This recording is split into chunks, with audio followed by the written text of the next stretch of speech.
Over the past 2 years, we've now experienced 8 different seasons in Diablo 4, everywhere from the Season of Blood in Season 2 to the current Season 8 with Belial's return. A few of these updates added significant overhauls to Diablo 4's base game, while others caused players to sorely focus on what Diablo 4 was still missing. In this video, we're going to go over the good, the bad, and the ugly of all seasons so far in Diablo 4. Make sure you make it to the end of the video to learn how to enter my giveaway for these Funko Pop Diablo figurines. Let's jump right in. Starting with the worst season of Diablo 4 to date, we began with Season 1, Season of the Malignant. Now, when players first jumped into Diablo 4 back in June of 2023, we were greeted to an amazing story and a whole lot of hype to drive us through until the end, until we experienced the overworld and the endgame. Frankly, there was not much of it. However, we all had our copium masks on, hoping that with Season 1's release, we'd get a lot more to keep drawing us in. Unfortunately, the exact opposite happened. Before Season 1 started, a patch 1.1 came out, which absolutely nerfed all of the classes and builds currently in the game, which made players even more frustrated because the itemization was convoluted enough as is. And when we jump into Season 1, we don't have the story to cover up a lot of the emptiness in the game. The only thing that was added were additional dungeons called these Malignant Tunnels, and mechanism itself was nothing to write home about. If anything, it disrupted gameplay. See, what we did here was you had these Malignant Hearts dropped, which you could equip into a gem slot on your jewelry. The problem is collecting these hearts in the first place. You had to kill a monster, stand there and wait, click on the heart that appeared, and then kill it again, significantly disrupting the flow of combat. And the only things really to do besides the season journey, which a lot of the story quests were actually blocked behind you progressing further in that journey, was the bare bones overworld, the very slow hell tides that, remember, back then, they weren't always up. There was a significant interval between when hell tides spawned. But in between, all you could really do is run legions, run random world events, run nightmare dungeons, and back then their layouts were absolutely atrocious and you had really bad modifiers like lightning storm. Not to mention, leveling up your glyphs required you to complete nightmare dungeons, and the experience game was absolutely abysmal. Lump that up with excessive items dropping all around with 3 different tiers of items, not enough stash space, no codex of power to house your aspects. You had to physically carry items to be able to imprint existing aspects onto a new piece of gear, and gem fragments took up inventory space. This misfire with Season 1 caused mass player drop-off, leaving a lot of people quite disgruntled with Diablo 4 and moving into Path of Exile, and many of those players never came back. The second worst on this list is Season 6, the Season of Hatred Rising. Now, this season was a shorter one and came out at the time of Vessel of Hatred. Although Vessel of Hatred added a huge amount of additions to the game, including completely revamping the difficulty system, making the Pit of the Artificer a central aspect of endgame progression, adding the Undercity, and more, the actual season mechanic of Season 6 was quite limited and frankly annoying. See, for the season journey, we focused on the Crusaders who found a new purpose in fighting and driving back Mephisto's forces, which culminated into a world event where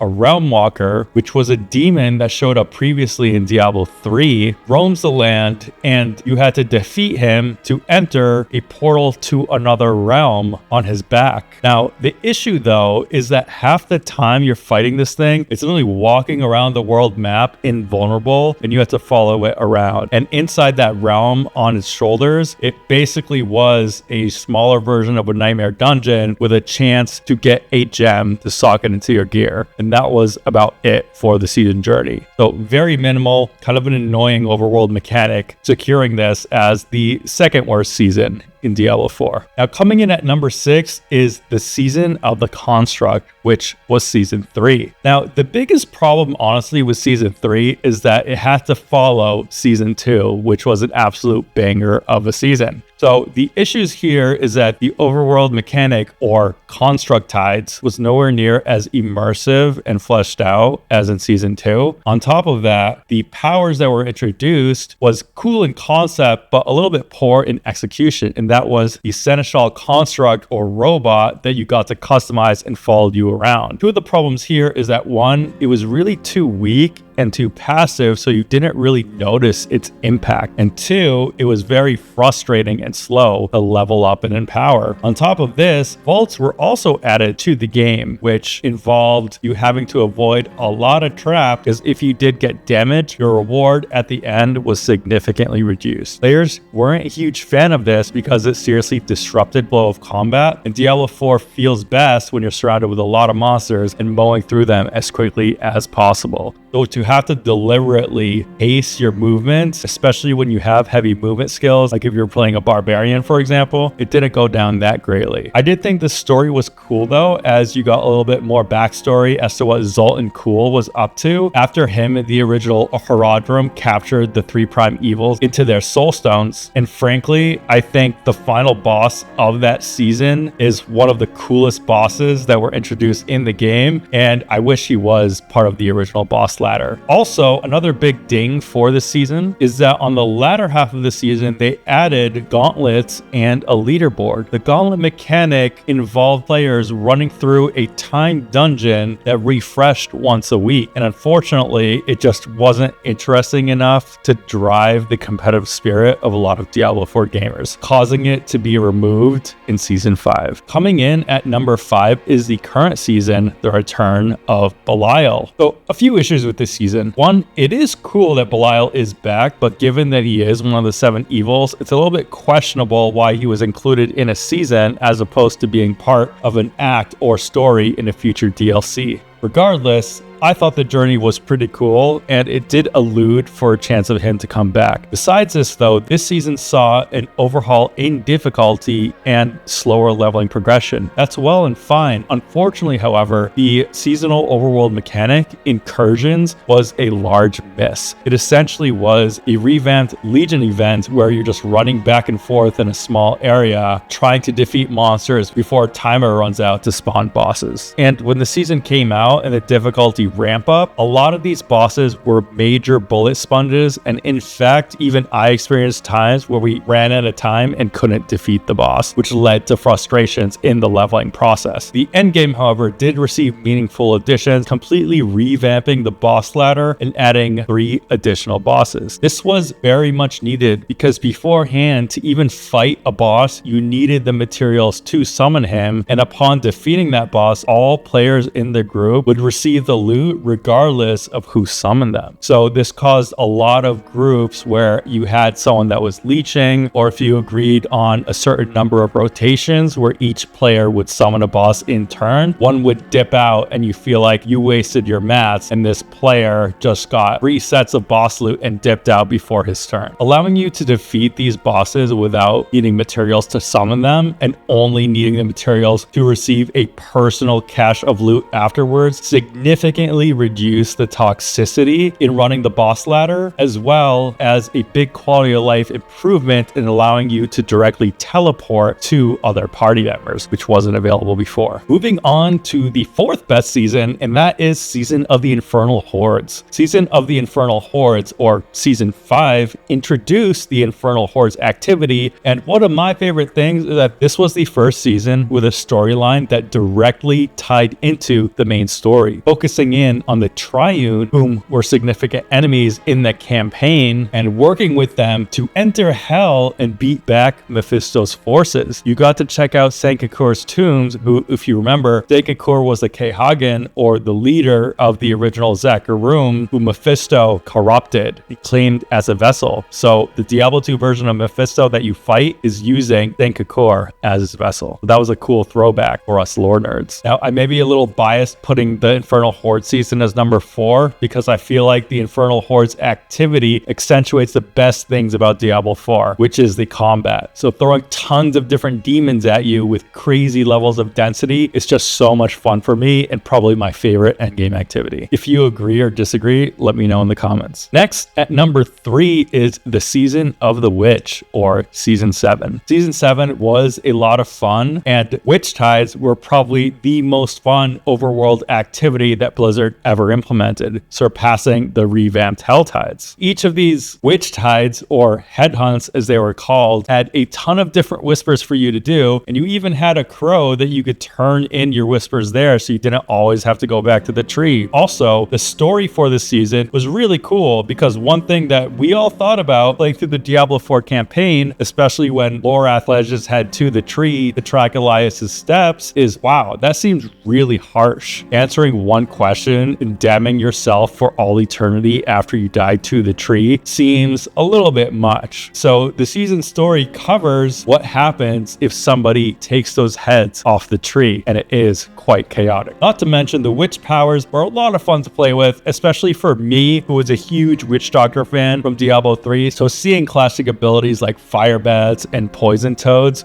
was really fun. On top of this, we had a good amount of quality of life improvements with the addition of an armory, allowing you to finally save your gear sets and swap between them if you want to play around with other specifications. Now, this season wasn't perfect. Some specializations were just way too overpowered and outplayed many other classes, and difficulty-wise, it was considered way too easy, allowing you to reach and blow through Torment 4 difficulty in no time at all, which led to the revamp we are seeing now in Season 8. And that is the Season of Blood, or Season 2. Now, honestly, I don't know where Diablo 4 would be in terms of player retention if it wasn't for Season of Blood. Season 2 was the first big step since Diablo 4's release that showed that developers were listening, and they brought us a lot of great features that were seen for the first time. So the first thing to mention was the introduction of Blood Tides. This was the first season that introduced an overworld activity, a rival, and in this case surpass Hell Tides. So these Blood Tides had you going around accomplishing different whispers, rewarding you with keys that allowed you to summon a boss in the middle, get tons of loot. And while you progressed in these Blood Tides, you were building up a wanted meter that allowed these blood seekers to come down and chase you. Now, if this sounds familiar, it's because the revamp of Hell Tides was directly contributed to how much players loved the Blood Tides concept. So the idea of Hell Tides having whispers, having a Blood Maiden boss that you needed to summon with materials, having Hellborn getting summoned and chasing you down when your threat level reached maximum in there. This was all directly taken from the Season of Blood. On top of this, Season 2 introduced the boss ladder. So Varshan, Zir, Beast in the Ice, and Duriel were all added in Season 2, giving us a lot more to do in the endgame. Not enough, but definitely more. And speaking of the endgame, they did a pass on nightmare dungeons and made them much less cumbersome to drive through, no longer needing you to do significant backtracking to grab different materials, proceed further in the dungeon. And also, gems were finally reduced to a material and no longer took up bag space. Season 2 also saw the first addition of seasonal powers. I know at this point it's been getting a little bit derivative and we want to see more creative ideas to drive seasons, but alas, it was a welcome introduction at the time as it gave people much needed additional substance to Diablo 4 at the time. And coming in at number 1, the best season to date is the Season of Loot Reborn. Season 4 completely revamped itemization and a lot more in Diablo 4. Now, I may be a little bit biased here because this channel would not have existed if it wasn't for Season 4. I got so excited about Season 4 that I decided to become a content creator. But that's not the only reason why I'm ranking it as number 1. They completely revamped the damage on Tuesday, convoluted prefixes and affixes on items. It finally gave us a decent, borderline good itemization system. They revamped crafting, gave us tempering and gave us masterworking, which did not exist before. Also, we were introduced to the Pit of the Artificer activity added to the game in Season 4, which is now a significant entry in Diablo 4's endgame, actually requiring you to proceed to the highest difficulty. Not to mention that tempering was such a cool concept at the time because, hey, it directly allowed you to customize some of your abilities. And as mentioned before, Helltides got a complete revamp, taking the ideas of the Blood Tides from Season 2 and incorporating them. And one thing that really hurt Helltides before this too was just the lack of density. And Season 4 significantly changed that and made the game so much more fun to play.